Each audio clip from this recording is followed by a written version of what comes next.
कैसे हैं आप लोग? आइए देखते हैं आज का महत्वपूर्ण सेशन। आज का पहला क्वेश्चन है, निम्नलिखित में से किस राज्य से कर्क रेखा नहीं गुजरती है? कर्क रेखा नहीं गुजरती है। देखिए फ्रेंड, कर्क रेखा भारत के बीचों बीच से गुजरती है। कहाँ गुजरती है? बीचों बीच से। कितने राज्यों से गुजरती है? तो कर्क रेखा 8 राज्यों से गुजरती है। कितने राज्य से? 8 राज्यों से गुजरती है। इस क्वेश्चन में पूछा गया है किस राज्य से नहीं गुजरती है। तो देखिए कौन कौन राज्य से पहले गुजरता है वो देखिए।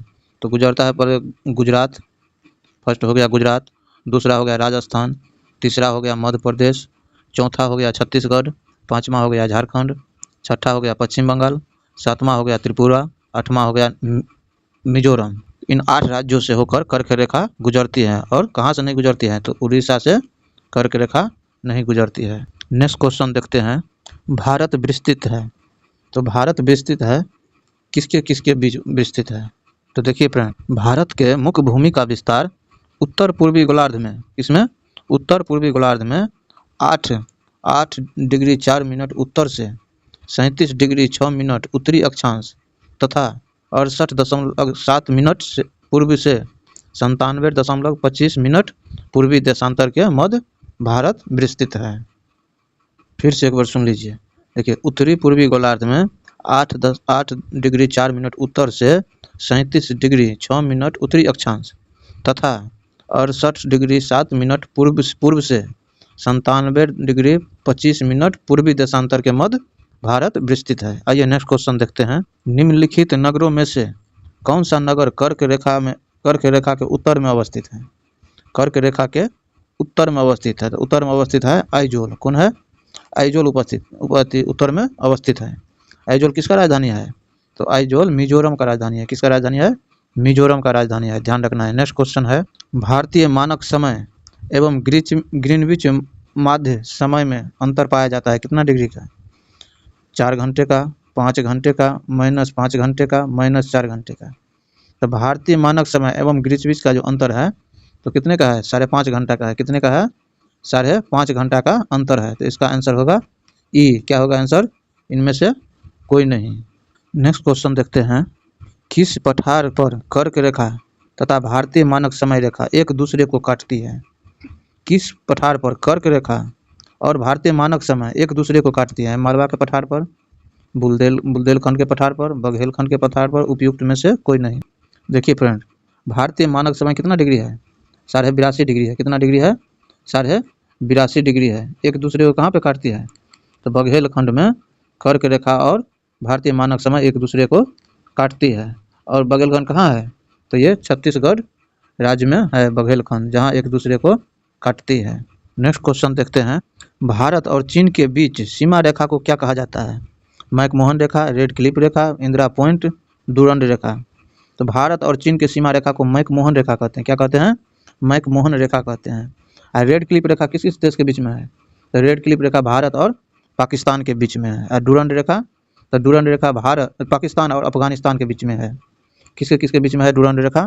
तो अफगानिस्तान और पाकिस्तान के बीच में। अच्छा, इंदिरा पॉइंट कहाँ पे है? तो इंदिरा पॉइंट भारत के सबसे दक्षिणी बिंदु को इंदिरा पॉइंट कहते हैं। तो इसका आंसर हो गया मैकमोहन रेखा, यानी कि ऑप्शन नंबर ए।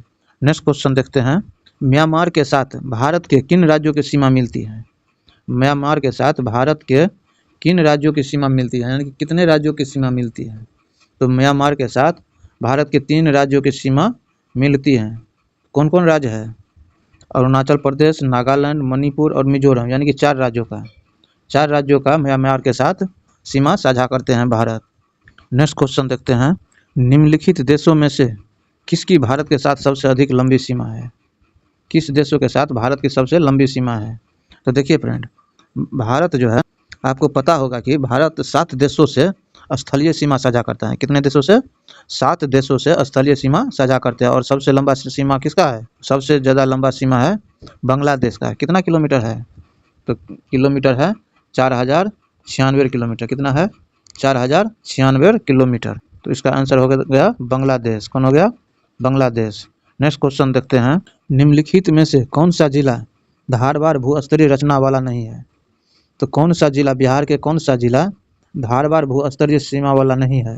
तो देखिए फ्रेंड, बिहार का जो जिला है, बिहार के धारवाड़ भूस्तरीय रचना जो है बिहार के, दक्षिण पूर्व बिहार के अंतर्गत आता है। तो इसमें कौन कौन सा जिला हो जाएगा? इसमें हो जाएगा जमुई, मुंगेर, नवादा, यानी कि दक्षिणी पूर्व में जितना भी जिला है उसमें ये धारवाड़ भूस्तरीय रचना वाला मिलता है, और ये रोहतास में नहीं पाया जाता है। नेक्स्ट क्वेश्चन देखते हैं। भारतीय उपमहाद्वीप पूर्व में मूलतः एक भाग था, क्या चीज़ का? तेथिस का, पंजिया का, गोंडवाना का, उपयुक्त में से एक से अधिक। तो भारतीय महाद्वीप पूर्व में मूलतः एक भाग था गोंडवाना लैंड का। किसका? गोंडवाना लैंड का। नेक्स्ट क्वेश्चन है, निम्नलिखित श्रेणियों को उत्तर से दक्षिण की ओर क्रम में व्यवस्थित कीजिए। लद्दाख, काराकोरम, पीर पंजाल, जास्कर।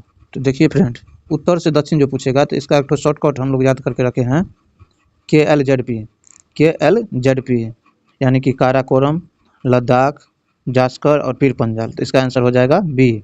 तो ध्यान रखना है आपको भी, KLZP। नेक्स्ट क्वेश्चन देखते हैं। गंगा के मैदान को एक किस रूप में वर्णित किया गया है? किस रूप में वर्णित किया गया है?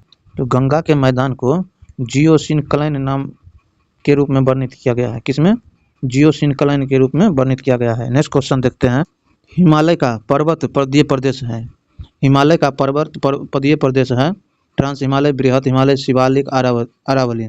तो क्या हो गया? शिवालिक होगा। हिमालय का पर्वत पदीय प्रदेश हो गया शिवालिक। ये बिहार की सबसे ऊंची चोटी भी शिवालिक को कहते हैं। नेक्स्ट क्वेश्चन देखते हैं। हिमालय पर्वत की निम्नलिखित चोटियों में से कौन सी भारत में नहीं है? धौलागिरी, नंगा पर्वत, कामेत, उपयुक्त में से कोई नहीं। तो देखिए फ्रेंड, धौलागिरी जो है यह नेपाल में है। कहाँ पे है? नेपाल में है। तो इसका आंसर हो जाएगा धौलागिरी। नेक्स्ट क्वेश्चन देखते हैं। भारत की सबसे ऊंची पर्वत श्रेणी कौन से है? कंचनजंगा, एवरेस्ट, K2, उपयुक्त में से एक से अधिक कोई नहीं। तो भारत की सबसे ऊंची पर्वत श्रेणी है कंचनजंगा। कौन है? कंचनजंगा होगा। अब पूरे विश्व का पूछेगा तो माउंट एवरेस्ट। कौन है? Mount Everest. नेक्स्ट क्वेश्चन है, निम्नलिखित में से कौन सा हिमालय पर्वत का सबसे लंबा हिमनद है? तो गंगरी, बतुरा, हिस्पर, उपयुक्त में से एक से अधिक। तो देखिए फ्रेंड्स, हिमालय पर्वत का सबसे लंबा हिमनद है बतुरा, लेकिन BPSC ने इसका हिस्पर आंसर दिया था, लेकिन मेरे हिसाब से ये बतुरा होना चाहिए। नेक्स्ट क्वेश्चन देखते हैं। शिवालिक श्रेणी का निर्माण हुआ है इओजोइक काल में, पैलीजोइक काल में, मेसोजोइक में, सिनोजोइक में। तो शिवालिक श्रेणी का निर्माण हुआ है सिनोजोइक काल में। किसमें हुआ है? सिनोजोइक काल में। नेक्स्ट क्वेश्चन है, बृहत हिमालय अर्थात हिमाद्री के पूर्वी छोर पर है कौन सा? गारो पहाड़ी, नंगा पर्वत, खासी पहाड़ी, नामचा बर्मा। तो बृहत हिमालय अर्थात हिमाद्री के पूर्वी छोर पर है कौन? नामचा बर्मा। कौन है? नामचा बर्मा। नेक्स्ट क्वेश्चन है, निम्नलिखित हिमालय पर्वत श्रेणियों में से किस पर्वत श्रेणी को अटल टनल पार करती है? अटल टनल किस पर्वत श्रेणी को पार करती है? तो जास्कर को, पश्चिमी पीर पंजाल को, लद्दाख को, पूर्वी पीर पंजाल को। तो किसको पार करती है? तो पर्वत श्रेणी अटल टनल जो है पूर्वी पीर पंजाल को पार करती है। पूर्वी पीर पंजाल अटल टनल की लंबाई कितना है? तो अटल टनल की लंबाई है 9.02 किलोमीटर। कितना है? 9.02 किलोमीटर। नेक्स्ट क्वेश्चन है, अटल सुरंग रोहतांग हिमालय प्रदेश की लंबाई कितनी है? यानी कि अटल सुरंग जो है रोहतांग दर्रा में हिमाचल प्रदेश में है, उसकी लंबाई कितना है?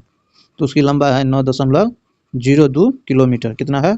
9.02 किलोमीटर अटल सुरंग। कहाँ पे है? तो ये हिमाचल प्रदेश में है, रोहतांग दर्रा में। फ्रेंड्स, ये आज लास्ट क्वेश्चन था। नेक्स्ट वीडियो देखने के लिए वीडियो को सब्सक्राइब कीजिए, लाइक कीजिए और शेयर भी कीजिए। Thanks for watching.